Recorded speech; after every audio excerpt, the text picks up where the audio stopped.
Your brother James is the natural choice to handle the family estate, my father announced during our weekly Sunday dinner, not even bothering to look in my direction. He has the right mindset for business. I sat there, fork suspended midair, processing his words. At 32, I'd spent the last decade managing successful restoration projects across New England, while my younger brother could barely keep his checking account balanced. My name is Eleanor Mitchell, and this wasn't the first time my parents had chosen James over me. It was just the most expensive. Dad, I started, keeping my voice steady. I have more experience in property management and... Honey, my mother interrupted, patting my hand like I was still 12.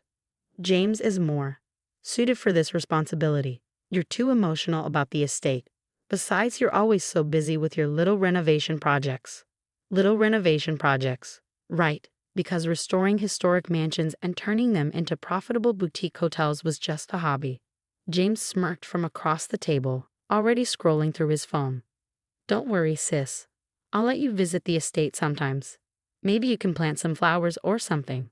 The estate they were so casually discussing wasn't just any property. It was Willow Creek, our family's historic mansion and grounds that had been in our family for 5 generations.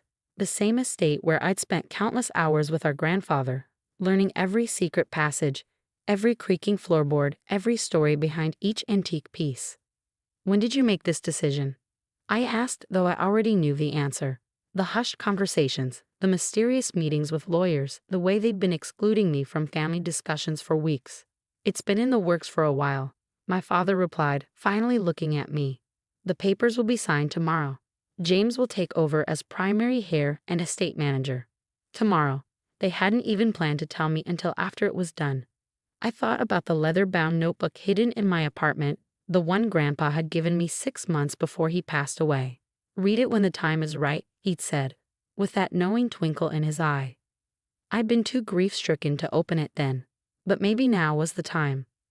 Well, I said, standing up from the table, I hope you've all made the right choice. Don't be dramatic, James called after me. It's just business. Just business. Like when they used my college fund to bail out James's failed startup, or when they'd given him Grandma's vintage car collection because he'd appreciate it more. That evening, as I sat in my apartment's window seat, I finally opened Grandpa's notebook. Inside, written in his elegant handwriting, was everything I needed to know about Willow Creek, including details about the estate that my parents had apparently forgotten. The first page contained a letter.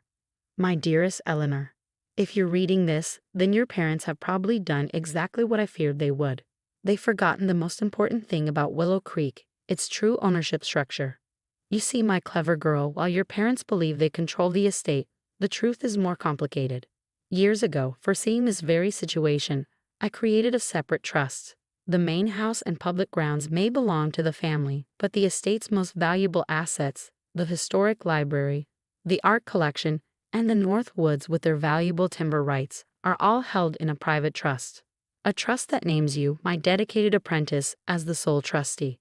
Your parents never bothered to read the fine print, always too busy indulging James to pay attention to the details. But you, Eleanor, you always understood the value of paying attention. The notebook in your hands contains everything you need to know: property boundaries, account numbers, and most importantly, the contact information for Mr. Harrison, my attorney who handles the trust. Use this information wisely, my dear. Sometimes the best revenge is simply letting others realize their own mistakes. With love and faith in you, Grandpa William. I read the letter 3 times, my hands shaking slightly. All those hours spent with Grandpa, learning about the estate's history, walking the grounds, studying the property maps, he'd been preparing me all along. My phone buzzed with a text from James. Don't be jealous, sis. I'll take good care of your little garden plots. I smiled, running my finger over Grandpa's signature. James had no idea that his precious inheritance was about to become a lot less impressive. The estate's main house was beautiful, certainly, but without the library's priceless first editions, the art collection's masterpieces, or the income from the timber rights, it was just a very expensive piece of real estate with massive maintenance costs. I picked up my phone and dialed Mr. Harrison's number. It was time to let karma take its course. Harrison Legal Office, a crisp voice answered. Hello, this is Eleanor Mitchell. I believe my grandfather, William Mitchell, left something in your care for me. Ah, Miss Mitchell. We've been expecting your call. The next morning, I sat in Mr. Harrison's office, surrounded by stacks of legal documents. Each page revealed more of Grandpa's brilliant foresight. The trust wasn't just comprehensive, it was ironclad. Your grandfather was quite thorough, Mr. Harrison said, adjusting his glasses. He specifically structured this trust to activate when the main estate changed hands. Shall we proceed with the notification process? I checked my watch. 10:45 a.m. My parents and James would be at the main estate right now, probably celebrating their signing ceremony. Yes, I replied. It's time. Mr. Harrison picked up his phone and dialed. I could hear my father's booming voice answer on speaker. Mr. Mitchell, this is Theodore Harrison. I'm calling regarding some urgent matters about Willow Creek Estate. Could you gather all involved parties? We need to discuss some overlooked details. 30 minutes later, I walked into Willow Creek's main study. The celebration champagne was still out, glasses half full. James lounged in Grandpa's old leather chair, feet propped on the antique desk. My parents stood by the window, their faces darkening when they saw me enter with Mr. Harrison. What's she doing here? James demanded. We've already signed the papers. Yes, Mr. Harrison said smoothly, you've signed the papers for the main estate. However, there are some additional matters we need to address. He opened his briefcase and began laying out documents. You see, William Mitchell Sr. created a separate trust 15 years ago. This trust holds significant portions of what you probably assume is part of your inheritance, Mr. James. My mother stepped forward, frowning. What are you talking about? What trust? The Mitchell Heritage Trust, I said quietly. Grandpa created it to protect the estate's most valuable assets. Mr. Harrison nodded, pointing to specific sections of the documents. The trust includes the entire library collection, valued at approximately $12 million, the complete art collection, worth roughly $8 million, and the North Woods timber rights, which generate annual revenues of about $900,000. The color drained from James's face. But that's all part of Willow Creek. I own Willow Creek now. No, Mr. Harrison corrected, you own the main house and the immediate grounds.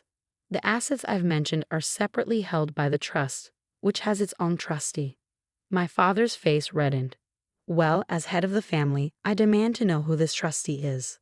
That would be me, I said, meeting his gaze steadily.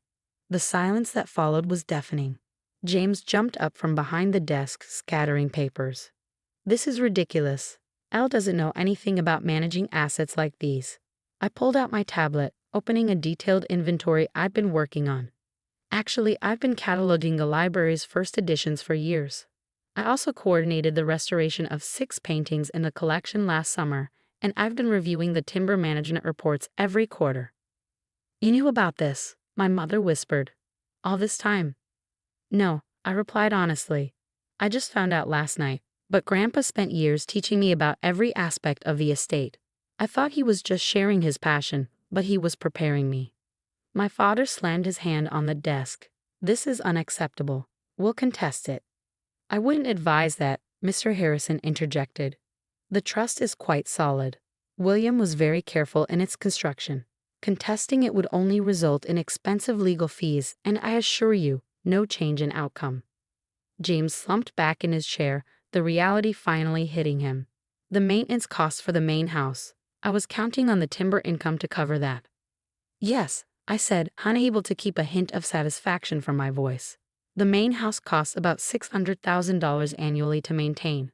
Without the trust's income, that's quite a burden.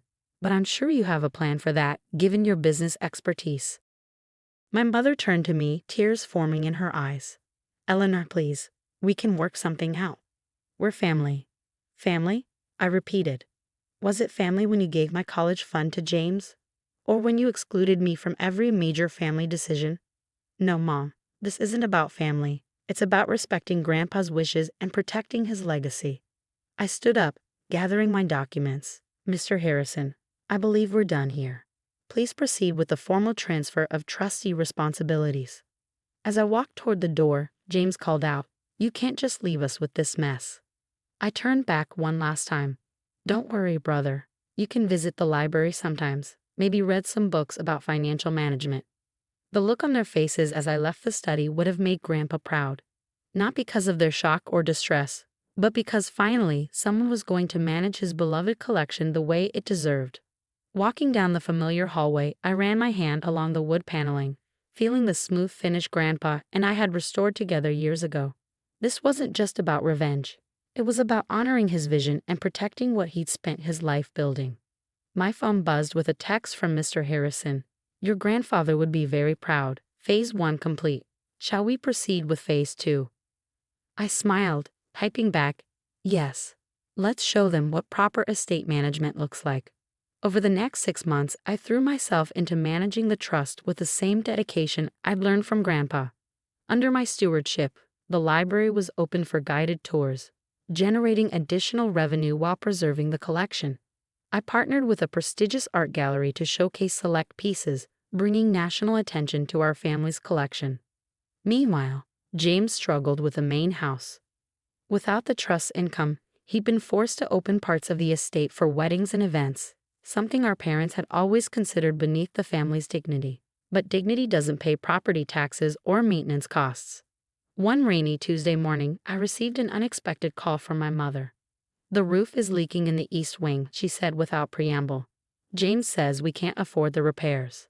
I glanced out my office window at the restored gardener's cottage I converted into the trust's headquarters. That's unfortunate. The east wing houses some valuable architectural features. Eleanor, she sighed, can't you help? This is still your family home. Actually, it's James's home now. Remember? He's more suited for the responsibility. The silence on her end spoke volumes. Finally, she said softly, we were wrong. About a lot of things. I let her words hang there for a moment before responding. Yes, you were. But this isn't about being right or wrong anymore. It's about competence and respect. That evening, I walked through the library checking on the climate control systems we'd recently upgraded. The scent of leather and old paper reminded me of afternoons spent here with Grandpa, learning the stories behind each precious volume. A text from Mr. Harrison interrupted my nostalgia. James is looking to sell some of the estate's original furniture. Buyers coming tomorrow. I smiled, knowing what was coming next. Another detail Grandpa had cleverly woven into the trust. Any original furnishings were protected as part of the historic collection, regardless of their location in the house. The next morning, I arrived at the main house just as the antique dealers were pulling up.